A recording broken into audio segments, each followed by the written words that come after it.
सभी छात्र छात्राओं को सुप्रभात। हाँ तो विद्यार्थियों, आज हम देखते हैं कक्षा 12th राजनीति विज्ञान पाठ्य पुस्तक से न्यायपालिका नामक पाठ से महत्वपूर्ण प्रश्नों की प्रश्नोत्तरी। तो आइए आज की प्रश्नोत्तरी शुरू करते हैं। और आज की हमारी प्रश्नोत्तरी का जो विषय है या प्रकरण है, पाठ का नाम है, वो है न्यायपालिका। तो आज की हमारी प्रश्नोत्तरी है वो न्यायपालिका नामक पाठ से संबंधित है। तो आइए शुरू करते हैं आज की प्रश्नोत्तरी। हमारी प्रश्नोत्तरी का पहला प्रश्न है, सर्वोच्च न्यायालय के परामर्शी क्षेत्राधिकार का आशय है। सर्वोच्च न्यायालय के परामर्शी यानी परामर्श देने का जो क्षेत्राधिकार है, सलाह देने का जो क्षेत्राधिकार है, उसका क्या मतलब है। आपको 4 विकल्प दिए जाएंगे। उन 4 विकल्पों में से आपको बताना है कि सर्वोच्च न्यायालय जो परामर्श या सलाह देने का जो उनका क्षेत्राधिकार है, उसका मतलब क्या है। तो पहला है, सरकार को प्रत्येक नए कानून बनाने से पहले परामर्श देना। नहीं, यह परामर्श संबंधी कार्य नहीं है सर्वोच्च न्यायालय का कि वो सरकार को प्रत्येक नए कानून बनाने से पहले परामर्श दे। दूसरा, विधायिका के सम्मुख प्रस्तुत किए जाने वाले कानूनी मसौदों पर सलाह देना। तो विधायिका के सम्मुख जो प्रस्तुत किए जाने वाले कानून होते हैं, उसके मसौदों पर भी सलाह देने का कार्य सर्वोच्च न्यायालय का नहीं है, परामर्शाधिकार। अगला है, भारत के राष्ट्रपति द्वारा लोकहित या संविधान के किसी प्रश्न पर परामर्श मांगने पर सलाह देना। बिल्कुल सही है। सर्वोच्च न्यायालय के परामर्शी क्षेत्राधिकार का मतलब है कि भारत के राष्ट्रपति द्वारा जब लोकहित या संविधान के किसी प्रश्न पर परामर्श मांगने पर सलाह देना ही परामर्शी क्षेत्राधिकार है सर्वोच्च न्यायालय का। चौथा है, जनहित याचिकाओं पर परामर्श देना। तो यह भी सर्वोच्च न्यायालय का परामर्शी क्षेत्राधिकार नहीं है।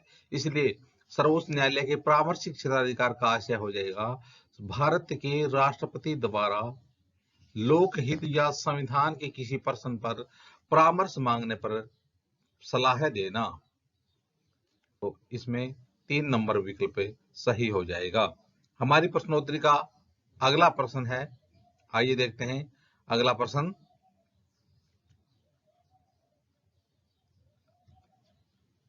वर्तमान समय में लोक हितों की सुरक्षा का सर्वाधिक सशक्त साधन क्या है। यह कह रहा कि वर्तमान समय में लोक हित, जनहित से संबंधित जो सुरक्षा का सर्वाधिक सशक्त माध्यम है, वो क्या है। आपके पास 4 विकल्प हैं। पहला है जनहित याचिका, दूसरा है दया याचिका, तीसरा है पुनरीक्षण याचिका और चौथा है निरीक्षण याचिका। प्रश्न है कि वर्तमान समय में लोकहित, जनहित के जो सुरक्षा का सर्वाधिक माध्यम है, वो पूछा जा रहा है कि वर्तमान समय में लोकहितों की सुरक्षा का सर्वाधिक सशक्त माध्यम क्या है। तो इसका उत्तर हो जाएगा जनहित याचिका है।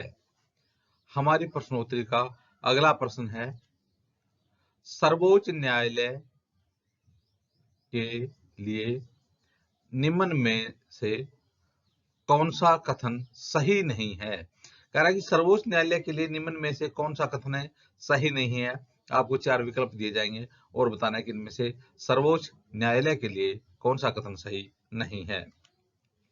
कथन 1, सर्वोच्च न्यायालय के आदेश सभी अदालतों के लिए बाध्यकारी होते हैं।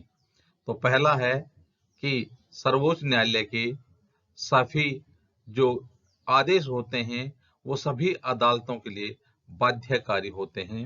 दूसरा है, यह किसी भी मुकदमे को अपने पास मंगा सकता है। तीसरा है यह सर्वोच्च न्यायालय की नई पीठ देश में कहीं भी खोल सकता है। और चौथा है यह उच्च न्यायालय के न्यायाधीशों के तबादले कर सकता है। तो देखिए, सर्वोच्च न्यायालय के निम्न में से कौन सा कथन सही नहीं है? सर्वोच्च न्यायालय के आदेश सभी अदालतों के लिए बाध्यकारी होते हैं। बिल्कुल सही है कि सर्वोच्च न्यायालय के जो आदेश होते हैं वो सभी अदालतों को मानने के लिए वो बाध्य होती हैं। दूसरा है यह किसी भी मुकदमे को अपने पास मंगा सकता है। बिल्कुल सही है कि सर्वोच्च न्यायालय कोई भी मुकदमा उसको अपने पास मंगवा सकता है। यह सर्वोच्च न्यायालय की नई पीठ देश में कहीं भी खोल सकता है। यह सही नहीं है कि सर्वोच्च न्यायालय की नई पीठ है वो देश में कहीं भी खोल सकता है। चौथा, यह उच्च न्यायालय के न्यायाधीशों के तबादले भी कर सकता है। बिल्कुल तबादले भी कर सकता है। तो इसलिए इसका 3 नंबर विकल्प है कि यह सर्वोच्च न्यायालय की नई पीठ देश में कहीं भी खोल सकता है। यह कथन सत्य नहीं है।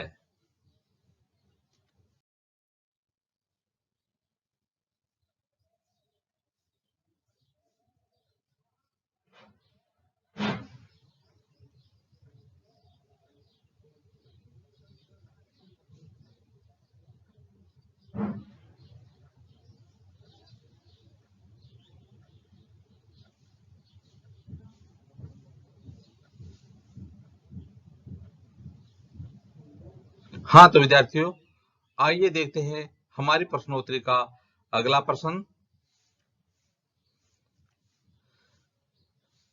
संघीय संबंधों से जुड़े मुकदमों की सीधी सुनवाई कहाँ होती है? जो संघीय मामले होते हैं उनसे जुड़े जो मुकदमे होते हैं उनकी सीधी सुनवाई कहाँ होती है? तो हमें इसके लिए कोई विकल्प नहीं मिलेंगे। हमें एक शब्द या एक लाइन में उत्तर देना है। तो इसका उत्तर हो जाएगा सर्वोच्च न्यायालय।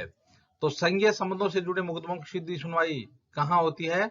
सर्वोच्च न्यायालय में संघीय संबंधों से जुड़े मुकदमों की सीधी सुनवाई होती है। कहाँ? सर्वोच्च न्यायालय में। हमारी प्रश्नोत्तरी का अगला प्रश्न है, सर्वोच्च न्यायालय संविधान की रक्षा अपनी किस शक्ति द्वारा करता है? तो सर्वोच्च न्यायालय को एक विशेष शक्ति प्राप्त है जिसके द्वारा वह संविधान की रक्षा करता है। वो है न्यायिक पुनरावलोकन की शक्ति। यानी न्यायिक पुनरावलोकन की शक्ति के द्वारा सर्वोच्च न्यायालय संविधान की रक्षा करता है। तो न्यायिक पुनरावलोकन का अधिकार सर्वोच्च न्यायालय को है। तो इस शक्ति के द्वारा जो संवैधानिक कानून न होने पर उनको रोका जा सकता है। अगला प्रश्न है, सर्वोच्च न्यायालय के न्यायाधीशों को किन दशा में पद से हटाया जा सकता है? तो कह रहा है कि जो सर्वोच्च न्यायालय के जो न्यायाधीश होते हैं उनको यदि पद से हटाना हो तो उनको पद से हटाने की शर्तें क्या हैं, दशाएं क्या हैं? तो यानी सर्वोच्च न्यायालय के न्यायाधीश को कदाचार सिद्ध होने पर, अक्षमता की दशा में या दशा में महाभियोग द्वारा हटाया जा सकता है। तो यदि कोई न्यायाधीश है उसके विरुद्ध कदाचार सिद्ध हो जाए या वो असक्षम हो जाए तो उस दिशा में किसके द्वारा? महाभियोग द्वारा ही हटाया जा सकता है। हमारी प्रश्नोत्तरी का अगला प्रश्न है, संविधान एवं नागरिकों के अधिकारों की व्याख्या का दायित्व सरकार के किस अंग पर है? तो संविधान एवं नागरिकों के जो अधिकार हैं उनकी व्याख्या करने का जो दायित्व होता है वो सरकार के किस अंग पर होता है? तो जिस प्रकार से सरकार के अंग होते हैं कार्यपालिका, व्यवस्थापिका और न्यायपालिका, तो आपको बताना है कि इनमें से संविधान एवं नागरिकों के अधिकारों की व्याख्या करने का दायित्व सरकार के किस अंग पर होता है? बिल्कुल सही सोचा आपने कि यह दायित्व न्यायपालिका पर होता है। तो संविधान एवं नागरिकों के अधिकारों की व्याख्या का दायित्व सरकार के किस अंग पर होता है? न्यायपालिका पर होता है।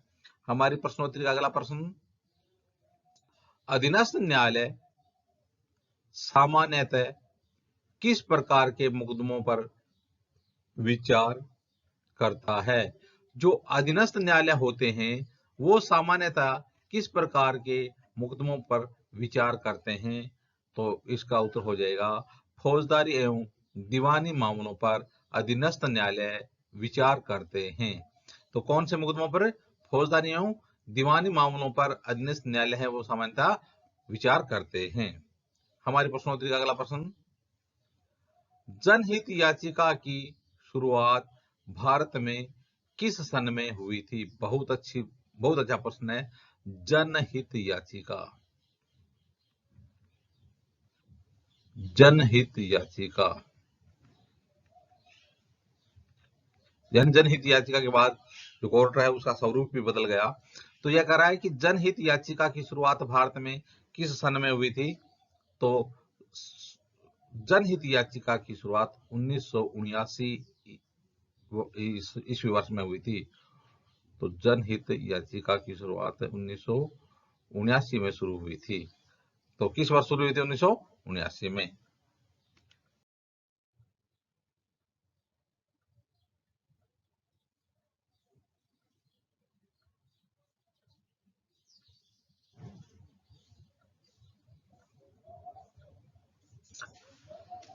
हाँ तो विद्यार्थियों, अब देखते हैं हमारी प्रश्नोत्तरी का अगला प्रश्न, सरकार का कौन सा अंग कानूनों की व्याख्या करने का अधिकार रखता है?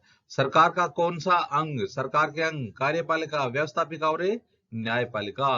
तो आपको बता रहे कि सरकार का कौन सा अंग है जो कानूनों की व्याख्या करने का अधिकार रखता है? तो कानून होते हैं उनकी व्याख्या किसके द्वारा की जा सकती है? वो अंग सरकार का कौन सा होगा? न्यायपालिका होगा। तो न्यायपालिका के द्वारा सरकार,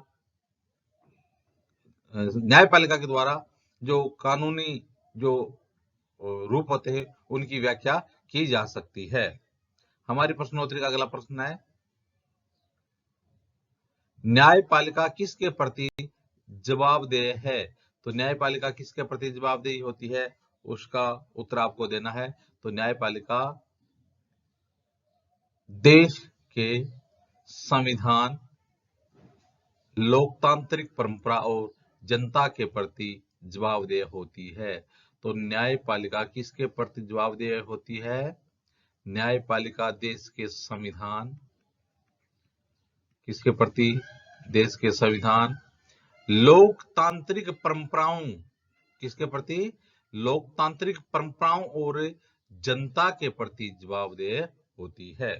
हमारी प्रश्नोत्तरी का अगला प्रश्न, चुनाव से संबंधित कौन से विवाद सीधे सर्वोच्च न्यायालय में सुने जाते हैं?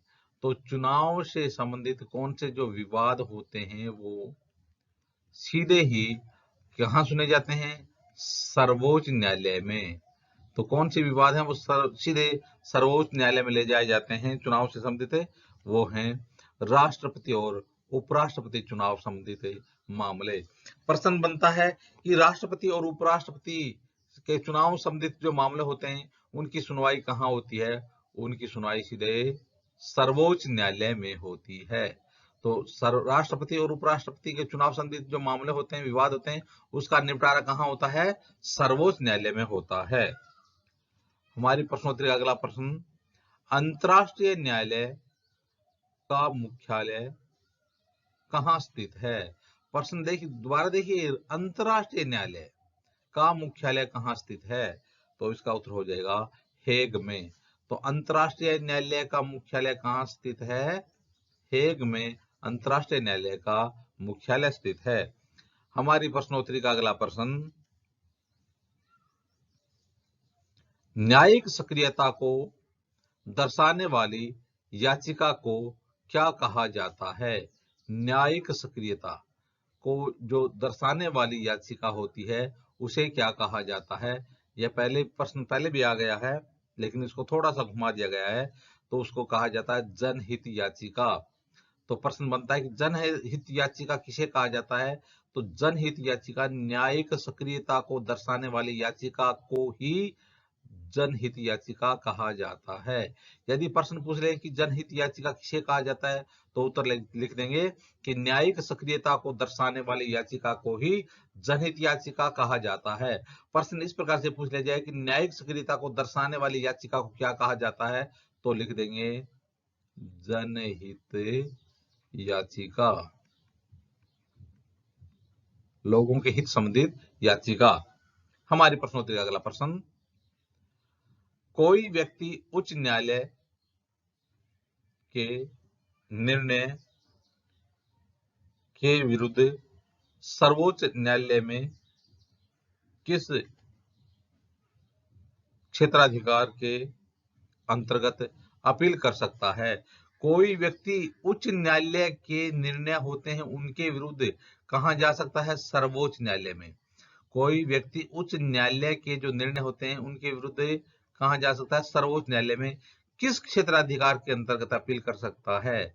तो उस क्षेत्राधिकार का नाम क्या हो जाएगा? यानी यह पूछ रहा है कि किस अपील कर सकता है और किस क्षेत्राधिकार के अंतर्गत, तो उस क्षेत्राधिकार का नाम हो जाएगा अपील क्षेत्राधिकार के अंतर्गत।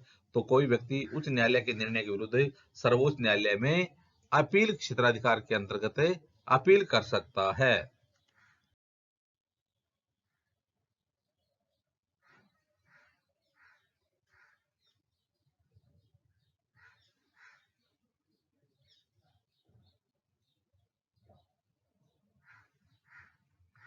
हाँ तो विद्यार्थियों, देखते हैं हमारी प्रश्नोत्तरी का अगला प्रश्न। अगला प्रश्न है कि भारत का सबसे बड़ा न्यायालय कौन सा तथा कहां स्थित है? हमारे देश का सबसे बड़ा न्यायालय कौन सा है तथा कहां स्थित है? तो भारत देश का सबसे बड़ा न्यायालय कौन सा है? उच्चतम न्यायालय या सर्वोच्च न्यायालय कहां स्थित है? दिल्ली में स्थित है। तो उच्चतम न्यायालय या सर्वोच्च न्यायालय कहां स्थित है? दिल्ली में स्थित है। अगला प्रश्न, भारत में सर्वोच्च न्यायालय के मुख्य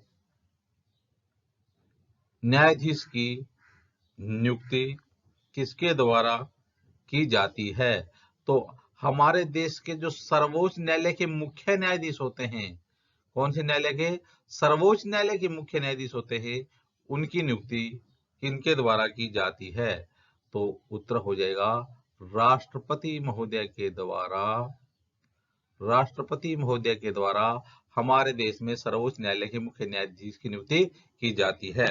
हमारी प्रश्नोत्तरी का अगला प्रश्न, सर्वोच्च न्यायालय के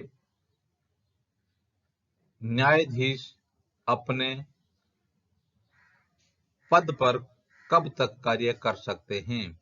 तो सर्वोच्च न्यायालय के जो न्यायाधीश होते हैं वो अपने पद पर कब तक बने रह सकते हैं? तो इसका उत्तर हो जाएगा 65 वर्ष की उम्र तक। कब तक? यानी 65 वर्ष की उम्र तक सर्वोच्च न्यायालय के न्यायाधीश हैं वो अपने पद पर बने रह सकते हैं। आइए देखते हैं अगला प्रश्न, सर्वोच्च न्यायालय में मुख्य न्यायाधीश सहित कुल कितने न्यायाधीशों की वर्तमान संख्या कितनी है? कुल न्यायाधीशों की वर्तमान संख्या कितनी है? सर्वोच्च न्यायालय में कुल न्यायाधीशों सहित, मुख्य न्यायाधीश सहित, सर्वोच्च न्यायालय में मुख्य न्यायाधीश सहित कुल न्यायाधीशों की संख्या वर्तमान में कितनी है? तो सर्वोच्च न्यायालय में जिस प्रकार से हम जानते हैं कि एक मुख्य न्यायाधीश होता है, इसके अलावा अन्य न्यायाधीश कितने होते हैं वो देखना है। तो 33 + 1 यानी 34 में क्या होता है? एक तो मुख्य न्यायाधीश होता है और प्लस 33 से अन्य न्यायाधीश होते हैं। इस प्रकार वर्तमान में न्यायाधीशों की संख्या कितनी है? 34। अगला प्रश्न, सरकार के तीनों अंगों में शक्ति संतुलन के सिद्धांत की व्याख्या का अधिकार किसे है? संविधान, सरकार के तीन अंग, कार्यपालिका, व्यवस्थापिका और न्यायपालिका, सरकार के तीनों अंगों में शक्ति संतुलन के सिद्धांत की व्याख्या का अधिकार किसे प्राप्त है? तो इसका सही उत्तर हो जाएगा न्यायपालिका को। तो जो न्यायपालिका है वो सरकार के जो तीनों अंग होते हैं उसमें शक्ति संतुलन बनाए रखने का काम करता है।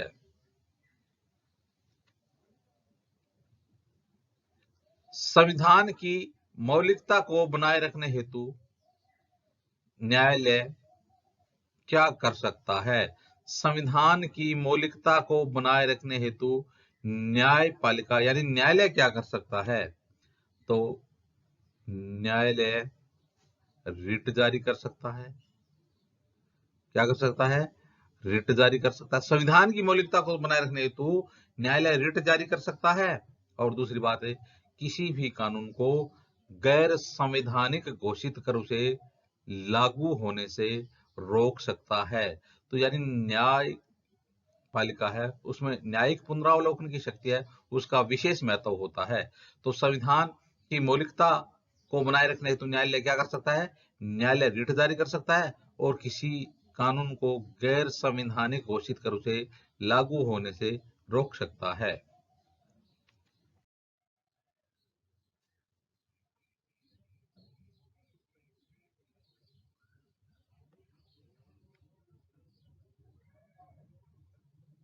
हाँ तो विद्यार्थियों, अब देखते हैं हमारी प्रश्नोत्तरी का अगला प्रश्न।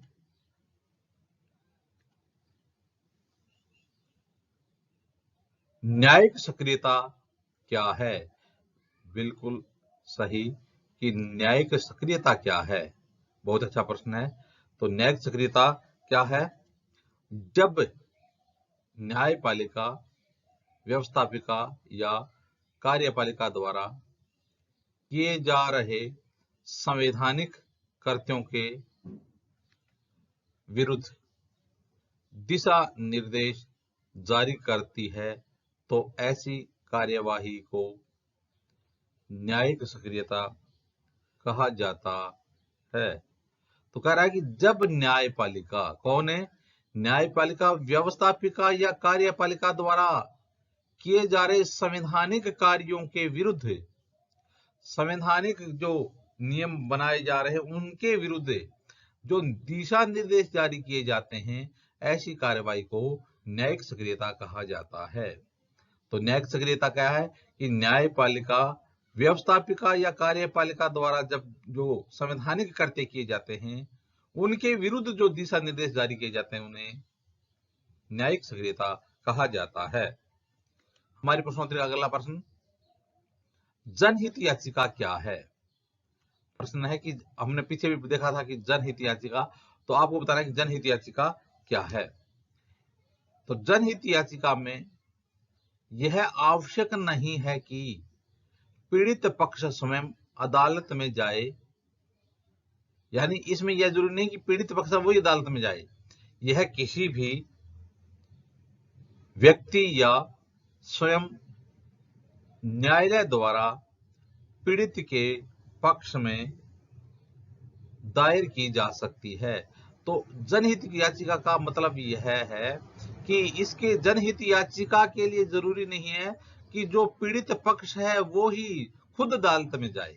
नहीं, इसके लिए किसी भी व्यक्ति या कोई संस्था या स्वयं न्यायालय द्वारा पीड़ित के पक्ष में जो याचिका दायर की जाती है उसे कहा जाता है जनहित याचिका। हमारी प्रश्नोत्तरी का अगला प्रश्न, न्यायिक पुनरावलोकन क्या है? न्यायिक पुनरावलोकन, जिस प्रकार से हमने पीछे पढ़ा था कि न्यायपालिका को यानी सर्वोच्च न्यायालय को न्यायिक पुनरावलोकन की शक्ति प्राप्त है, तो अब आपको बताना है कि न्यायिक पुनरावलोकन है क्या।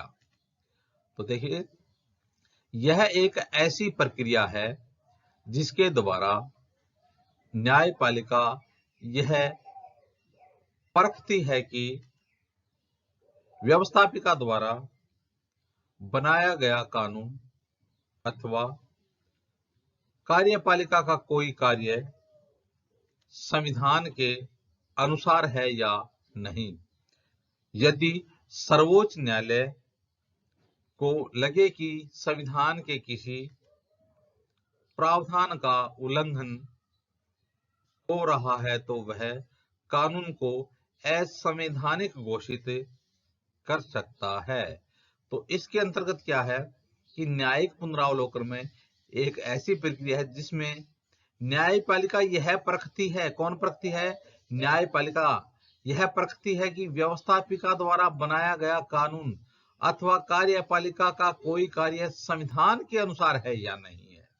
मान लीजिए व्यवस्थापिका या कार्यपालिका का कोई कार्य संविधान के अनुसार नहीं है, तो यदि सर्वोच्च न्यायालय को लगे कि संविधान के किसी प्रावधान का उल्लंघन हो रहा है या विरुद्ध है, तो वह कानून को असंवैधानिक घोषित कर सकता है। तो यही क्या है? न्यायिक पुनरावलोकन है। तो इस प्रकार से न्यायिक पुनरावलोकन की शक्ति है जो न्यायपालिका को प्रकार की विशेष शक्ति प्राप्त है।